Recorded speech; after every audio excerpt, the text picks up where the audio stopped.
So all the time I had to wait for it to be done up, rented out before I went back to the bank to take the money out for the next project. And it was too slow. It took about 9 months, 1 year at each project. So by the time 2014 to 15 came up, I met one of his great mentors who taught property, and I actually caught him over break time, and I said to him, this is what's happening. I'm building up on the commercial portfolio, but I noticed the market is going too fast. And it's taking too long for me to do on each project. What do you think I should do? And he said 2 words: momentum effect. And even for property investors today, some people do not know what that word means. And I looked it up, and basically it means, instead of taking the whole snowball, moving to another project, and that's all your resources into one project, use this snowball, cut it up into smaller pieces. So basically I bought 3 three now not commercial houses, residential, in one go with the same snowball. Hello, lovely community, and welcome to season 2 of Speak Up, Light Up. Here we'll be sharing transformational stories, speaking up the truth about the path to success, and lighting up with some tangible and practical tools, resources, and strategies for self-discovery and creating reality you love. Ready to the first season? Let's go.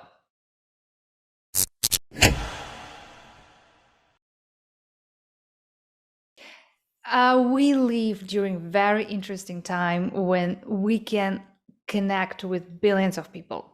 And sometimes we have this illusion that we're actually part of the life of some strangers, especially people who are following maybe some bloggers, influencers. But at the same time, so many people are still feeling lonely. And put on top of that, the kind of, I don't know, what is it? Is it the trend or the way how people sell products nowadays, telling about the overnight success? Like you can build the wealth and fortune in 3 months or maybe even in 1 year. But nobody is talking about that. Before this quantum leap happened, before this overnight success happened, there were 10 years of struggle, of nailing abilities, failing other businesses. So today I want to bring here a really transformational stories, an amazing special guest who is coming from humble beginning, but she was able to build up her property empire literally from scratch and help. Nowadays she's helping lots of people to learn how to build their wealth. This can we call an overnight, I would say so-called overnight success, and she will be sharing everything about it. So greet our special guest, Angela Soong. Hello, my dear. Hello. Thanks for having me on. Yes, Angela is an amazing entrepreneur. She's a founder of Golden Wealth Creations. She's a property investor, developer, RTT transformation therapist. She's running her wealth masterminds and on her mission to help as many people as possible. And also recently she started her beautiful philanthropical project, but you will be talking about this by yourself. How are you? I'm great, thank you. Yeah, it's an honor to be here. I can't wait to share. It's an honor to open the season with being you here. And, I think people will have a chance to go deeper in your amazing story, watching the upcoming movie. But today I really wanted to invite you to talk about your journey. How did you build your property business from scratch? Yeah, so I'll just start from the fact that I was actually, so my career started off not going right from the start, but just acknowledging where it began. So my dad had food businesses, and that was his beginning. And I was working in his food businesses for years and years and years as management and payroll and staff issues and complaints and all sorts. So I used to work there over the holidays and over when I was at university, even weekends and everything else. So from a young girl, I've learned a lot about growing up and managing people and managing businesses. But then at university, when I finished, I graduated, I became a biology teacher. So I did that for about 4 years.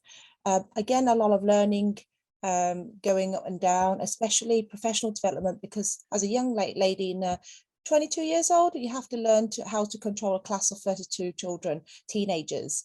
So management has always been something and people that I'm working with is something that I've always been close to heart with. So after that, I wanted to have a try in my entrepreneurial skills. So that's when I opened up my skincare business. And at that point in time, I was there for 7 or 8 years. And again, what I learned there was sales skills. So when I was a teacher, everything I felt was black and white. But at my own skincare business, I needed income and revenue and need to make sure that the sales actually had to come in and how to sell. So that was a bit of a journey for me to learn how to sell and tone down my personality, because I've always been in management. I was like clicking at waitresses and not knowing that I was doing that because I was so into in the kitchen working outside, the retail working, or in the school. I was just demanding children to listen to me and quick instant results. So it became, in my personal life, it became a bit overwhelming because I didn't know how to tone my personality down. So I decided that, okay, the skincare business was great because of having that entrepreneurship skill and the sales skill, and to learn how to become humble again, and as in like just tone down my personality, so not so demanding and managing people. So I learned, tone down my personality a lot.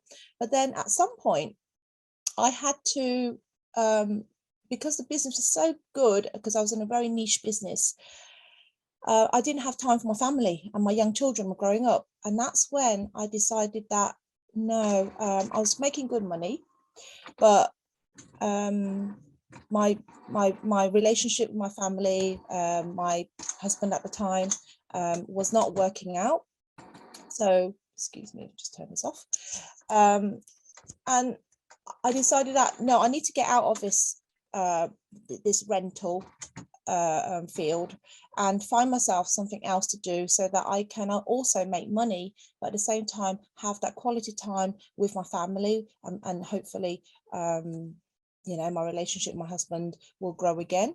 So I took myself out there.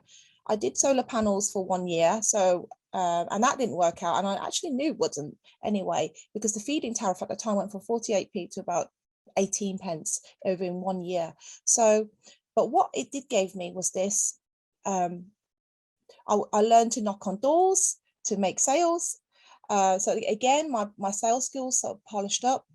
And then from there, I also then progressed from the knocking on doors. Then I progressed into looking for something different at the end of the year. I thought the end of the year is coming. I've got to do something different now. This is not working. So across where I was renting out the solar panel shop, those high streets in 2011 were literally half empty, more than half empty, because of recession that came at the time. So I said, and at the time, I had my partner, at the time he was my builder, Nick, and I said to him, I says, I don't know what to do. Should I move my skincare business home and forget about the solar panel business, it's not working out, and work from home with my clients, because I've got an existing client base and I'm still making money? Or should I go back to my old retail and rent out there and continue? But that will be another 10-15 years, because it's, you make a decision, you have to commit to it. So at the point I got to look across the road, and I thought, what if I moved into that shop there? What if I got into that building?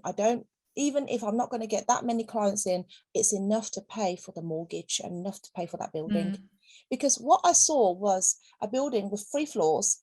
The bottom is retail, and at that point in time, that was a Just Move. It was a really old estate agent, and then above it was 2 more floors. So even if I didn't know anything about property, I would think, okay, it's got another 2 floors. Let's do another 2 flats above it, so it can be residential at the same time.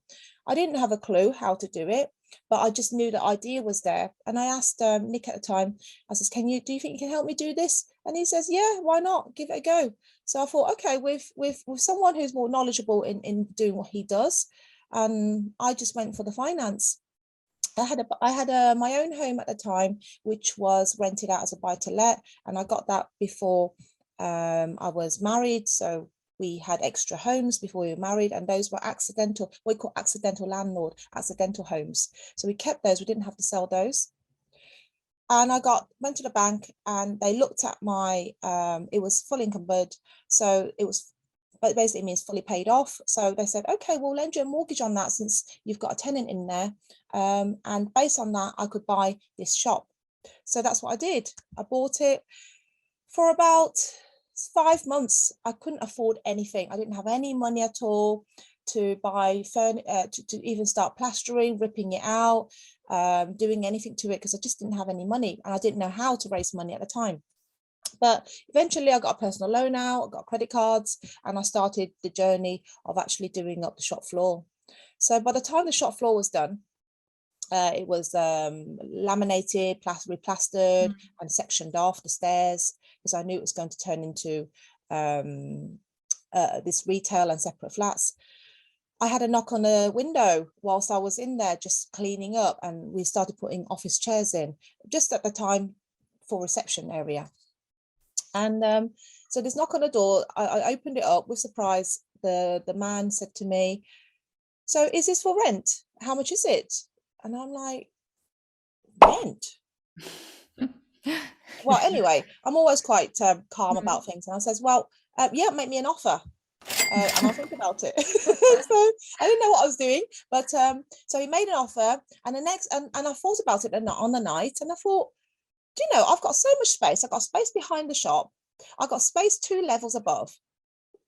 Rent this out, make some cash flow, bring some income in, and I've still got all this space to do up, and I can move my skincare business on the back or above. So that's what happened. That was my first rental, and out of accident. And then when I did the backup, again, something happened that was rented. So I moved upstairs. This is like the 3rd time I've moved my equipment over from one place to another. And upstairs, again, it got rented. So by the time that all got rented, all my equipment was moved back home in my spare guest room. and at the point, Nick said to me, you know, you're not going to get into this, you know, you're never going to go back into skincare business again. I said, well, what am I going to do? You know, brilliant. yeah. And he says, well, have you not noticed you've got something there? You've got a system. You've built something, and it's working. And I was like, you know, and I was at times like, no, that's not going to happen. That's not going to happen. So it wasn't really clear what I was doing at the time still. But later on, when that was refurbed, about 3 out of 6 units. So it was 1 unit turned into 6 units, and 3 out of 6 units was already rented. 3 of them were being renovated. I went to 2 doors down. There was a sale sign, and it was an auction. And it's for sale, basically. It was a repossession of a law firm. So I decided to have a look at it, and I thought, I could copy this to the same building, because it's very much the same kind of structure. And but how can I do this? I didn't know how to do this. I thought, let's go to the bank and talk to them again. So my first bank wouldn't lend me any more money. They said, you're doing great, but you're too new into this, and you don't really know what you're doing, even though you're cash flowing. So I said, okay. But he says, go and look for mortgage brokers. Oh, okay, mortgage brokers. So I found one online. I called them up. I called about 2 or 3 up, and I started working with one. And I showed them my accounts and all my income. And they said, wow, actually, doing some research on that street, you were the highest paid landlady or landlord. And because the whole street wasn't doing that well. So went into auction. I was fluttering like a leaf, you know, putting my arm up when it came, and I won the auction. So that was actually how my commercial investment started. Wow. And I went from, so 1 commercial, I went into 5 more. So the template was relatively the same. Some of them I would have just bought in auction that were already an existing shop and flats above. So basically I was going for cash flow rather than refurbing everything. But what I found over the line of in this business is I had to do one at a time and then pull all my money out. So the snowball came, I bought it without any mortgage, and then I had to do the refurb. But the refurb, sometimes you can't get lending money from that at that point in time. I couldn't get development finance. It wasn't quite available and I didn't know how to get it. So all the time I had to wait for it to be done up, rented out before I went back to the bank to take the money out for the next project. And it was too slow. It took about 9 months, 1 year at each project. So by the time 2014 to 15 came up, I met one of his great mentors who taught property, and I actually caught him over break time, and I said to him, this is what's happening. I'm building up on my commercial portfolio, but I noticed the market is going too fast. And it's taking too long for me to do on each project. What do you think I should do? And he said 2 words: momentum effect. And even for property investors today, some people do not know what that word means. And I looked it up, and basically it means, instead of taking the whole snowball, moving to another project, and that's all your resources into one project, use this snowball, cut it up into smaller pieces. So basically I bought 3 free, now not commercial, houses, residential, in one go with the same snowball. So with that, I knew what I was going to do. I was going to do a product called HMOs, House of Multiple Occupancy. And that meant renting out rooms in the home, and then they're sharing maybe bathrooms and kitchens, and in their own room, maybe I add more value to it, like for example, adding their own sink and shower and coffee facilities, or even built out an ensuite into there. So the more self-contained a room is, or what we call studio is, then the easier it is to rent out, and the longer the tenants will stay, but the more investment and time goes into it. So that's what happened, and I went into that, and I don't know what happened, but from there, I would say, if I had to give a number today, because obviously the numbers vary, sometimes I sell something back into auction or into to reclaim the funds to do another project, but I'm working on between 20 and 28 at the time.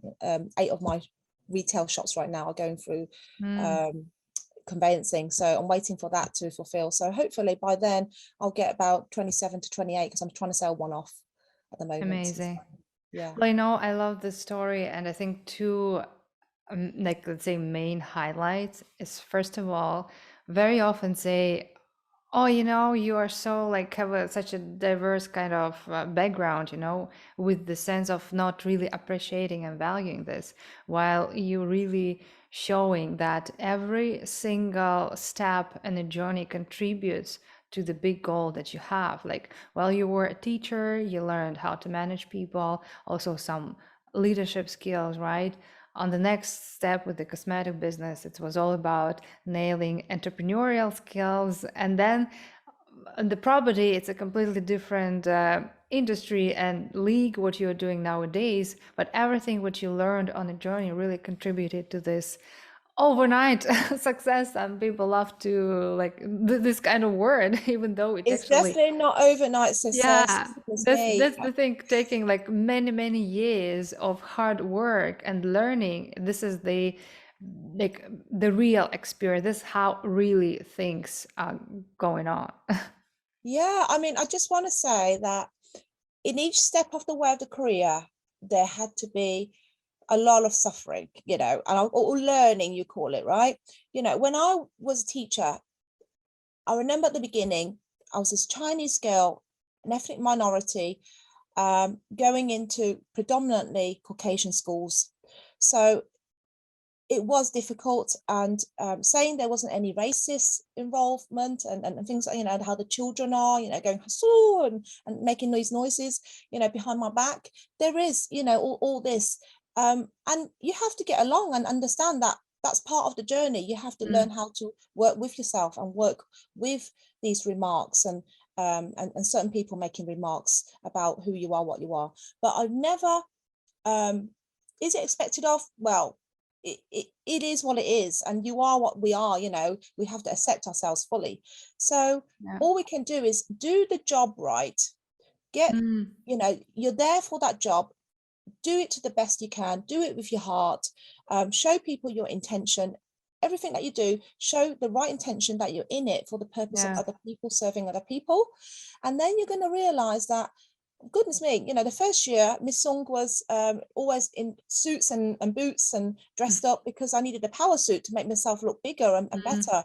But in the second, third and fourth year, I was in jumpers and I was really chill out and relaxed. I already made my my stamp in the school, and people Yeah. knew what I was doing, knew I was a great science teacher, knew I could teach, knew I was friendly and approachable but stern at the same time, and I was able to do my job properly, and I had Mm. the respect of other teachers. So again, it's a learning journey. And what I want to say is, people think that property is very passive or an easy game. At the beginning of my journey, when I had no resources, when I didn't have any income, no cash flow, it wasn't rented out, it was an old building I got, and that's all it is, all being paid off. I was lucky because I didn't have a mortgage at the time to start with, because I wasn't doing anything for months. I went round in a van with Nick, knocking on doors, buying from eBay, Gumtree, secondhand equipment. I had to save up money to buy materials for the wall, for plastering, for the floors, new flooring, even some of the tools we didn't have, everything, because even though he was a builder, but he wasn't a big builder at the time. And we had to, make, just couldn't believe it. We're just knocking on doors at night time and on eBay bidding. I was like the eBay queen, buying secondhand materials. We even built conservatories out of old conservatories, and carved it up, make it into one conservatory to be built, because to salvage the parts. Mm. And we've always, and that's another thing, how many years later, 12, 13 years later, I got an award for sustainable, the sustainable award for reusing, and Oh, wow. from a HMO awards Yes. ceremony. So that ceremony was it was pretty grand, because there's like over 400 landlords, good landlords, really good landlords, who entered the competition, got nominated. And there was 18 trophies, so I managed to get one of them. I'm so happy about it, because Wow. it's a nice Congratulations. recognition. Thank you so much. So it's a really nice recognition to say, listen, this is the journey we've had, all the pieces, and it's not easy. And there was a post up on Facebook saying that, I remember driving around the Wide Transit round from 5 o'clock to about 11 o'clock, and as we're traveling, we would see houses and people were watching TV and the flickering of the light on the living room. And I'm a TV addict. I love films, and I love, you put something on, I'll just be there watching it. So I'm thinking, I can't watch this. I know everybody's enjoying their time at home, relax, chill out. And here I am, learning to strengthen my muscles. I'm moving washing machines, dryers, tables, sofas, anything that I can salvage to put into my properties to make it a great home for tenants. Mm. And I don't even put a TV in my own home now, because I know it would distract me. So Yeah. there is a price to pay for the success that Exactly. on the journey. Yeah. Exactly. There is always a price to pay. And like the second part, what I want to say about the story is that sometimes people build up this illusion about the ideal life, how it's supposed to be, and ideal personality. I will not embark on this journey until I this and that. And they build this image, realizing that probably it's not them. That's why they will never really reach this kind of thing. And as you said, sometimes you don't even know what you are doing, like when you start the property business, but you are doing this actually, and you are building up this skill, this muscle, and this experience. Because sometimes people learn the whole life trying to find what is the best way and never actually take an action. And when you are doing, like learning by doing, it's a completely different experience, and that's what actually brings result. And all this, as John Travolta said in our interview, all these awards, all this kind of lifestyle, it's just a byproduct of the work done well. As you mentioned. So nowadays there are so many people who are forced, I would say, with the changes we see in the world, to press the reset button when they're staying on the ground and really realizing Here I am, and this is what I have myself. And I might lose house, money, business, friends, but I will never lose myself. I'm my asset, I have skills, and I will be always able to rebuild myself. And I think you were able to rebuild yourself so many times on your life path. So, what were and are still the tools in your life toolbox that you are constantly keeping and upgrading that is helping you on your journey?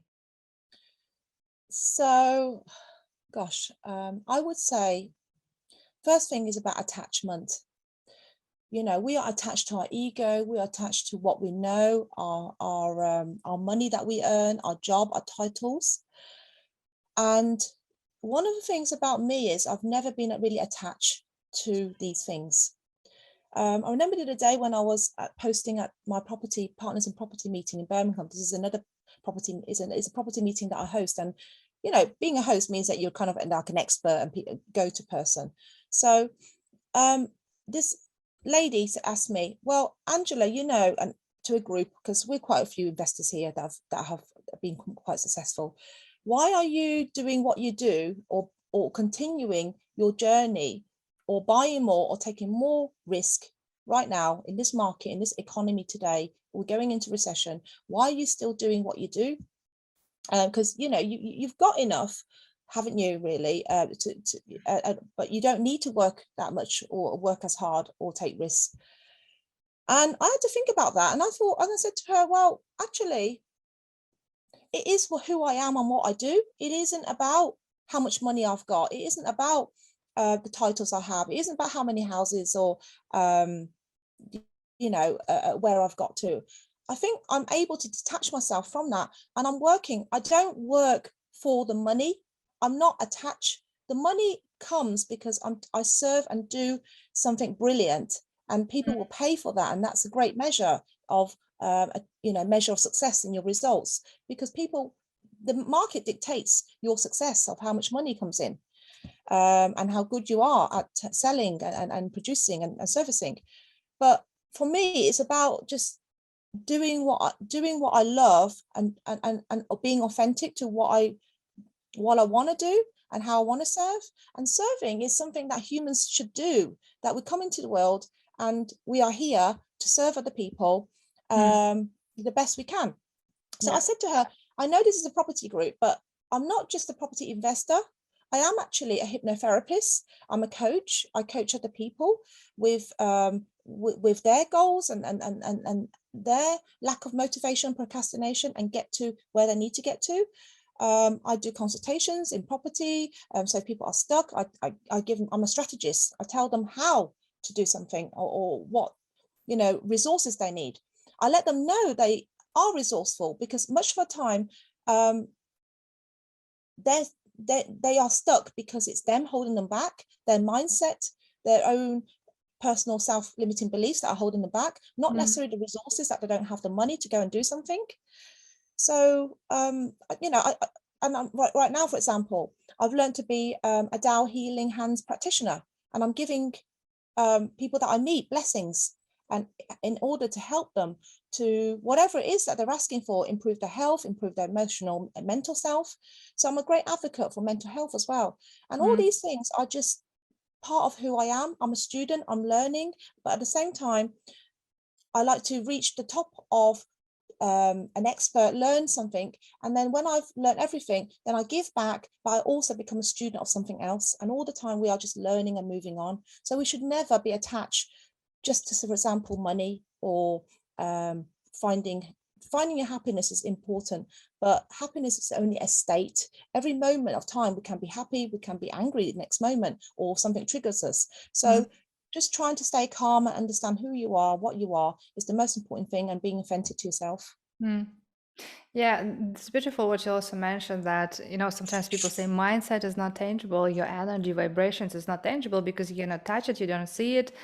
So what is this all about? But as you said, it's pretty much measurable. The reality you have, how much money you make, what is like your, I don't know, friends relationships, your relationships with your family, it's also a measure. But also the biggest measure is how you feel yourself every single day. Are you happy? It is a measure if your mindset is growing, is everything what you invest in your money in this mentorships and coaching is working, or you need to optimize something. So yeah, this is a great thing that maybe our audience can think about over the week. And you are running a wealth mastery workshops. Maybe you can share some major principles of wealth. And I'm not talking about like making a quick money, because you can always have an opportunities to make money. It's all about how to sustain them. Absolutely. First thing foremost is wealth is not just about money. People interpret that wealth is the majority, is the mindset of money. And people also think that's what they need in order to strive and make their life become better. So when we talk about financial prosperity and financial freedom, there's that word finance, which means increasing your income. And that's fantastic, because when you increase your income, obviously it helps in all areas of your life. You're buying more time back. So you get to do what you love. You can travel more. You can spend more on what you want and buy the things that you love. You can help more people, do more charity if that's what you are, because money also makes you more. It just magnifies who you are as a person. If you're tight with money, then that's what happens as well. But if you're a giver anyway, you've always been generous, then you're going to give more back. So in terms of wealth, so finance is one side. The other side that some people come to me for, even in hypnotherapy and this wealth mastery, is I want more love. I want to attract love. I want to, I want to be able to travel more. I want to do the things that I do. I don't want people hassling me. I don't want my parents restricting me what I do, because that's something I've had when I was younger. I don't want to be judged by society. That is also wealth. To have the freedom to think the way you are and to do the things that you do is also wealth. So what I'm trying to say is it's about mindset. And the first thing is that when you have that mindset, then you're able to change everything the way that you're actioning and then going out there to get what you want. So in the wealth course, one of the things that we go back to is, okay, we have this journey of how to get goal setting to achieving those goals. But then we also need to go backwards and find out the blockages that are causing that journey ahead. Why are we stuck halfway through? We start something, we get motivated, rah, and then we can't get to the results. We can't get to the action of doing it because something is holding us back. But why? Why can't A travel to C easily? Because in the journey of B, there is some beliefs that are holding you back. There are perhaps people that are holding you back. There are things that, like, oh, money doesn't grow on trees, and the mindset about money, or the root of money is to evil and things like that. And where did these beliefs come from, right? And you have to undo those beliefs, because perhaps you heard it when you were a child, perhaps when your parents were couldn't bring money in, or couldn't buy you the thing that you wanted, and these are the words that they told you, and it formed a belief. So in the Wealth Mastery course, we also go back to some meditation, you can call it hypnosis as well, and we go back to remove those beliefs before we can actually go back to moving forward and understanding why we can't move forward. So I would say that we work with the higher faculties of our brain, our mind, because we have two faculties. One is the higher faculties, one of them is the subconscious mind, and acknowledging your higher faculties, like intelligence, intuition, and the willpower, and knowing that you have this decision making process, being able to make your own decisions. Then you can change your subconsciousness, your programming of the whole way that we are. And when you change your subconsciousness, then your body will take the action and the vibrations that you have, because now you are being somebody else. You are acting as if, and you are being somebody else, and having that visualization, affirmations that you are this person. And once you are behaving that way, even if you are you didn't have the money, but you're acting as if you have the money, the vibration goes out into the world. And guess what the reflection is? The vibrations, you're attracting the same frequency back, like a phone number that you've got, and why it only connects with that certain phone number to that person. So it's the same thing we're doing, is making that vibrational change. And when you have that vibrational change and you have that guidance and accountability to go forward with your goals, that is when success happens, whatever it is that you want to achieve, whether it's finance, whether it's love or anything else, or freedom, or for something else. Wow. Thank you very much for sharing, for your presence, for your vibrations and energy today. If people would like to learn more about the mastery workshops that you are doing, or just, dive deeper in all about that you are doing, we will leave the link in the description box. You can connect with Angela. She's, as she mentioned by herself, she's very approachable. So any questions about wealth building, discovering yourself, as you mentioned, there are so many levels when it comes to who I am, like who we are. And some things are on the surface, some things that you mentioned are really on a subconscious level that really needs some work to be done if you want to change the reality you live. Thank you very much. Thank And you so much, Valerie. Yes. yeah, so it's And time to speak up, it's time to light up, and it's time to start living the reality that you really wish and love.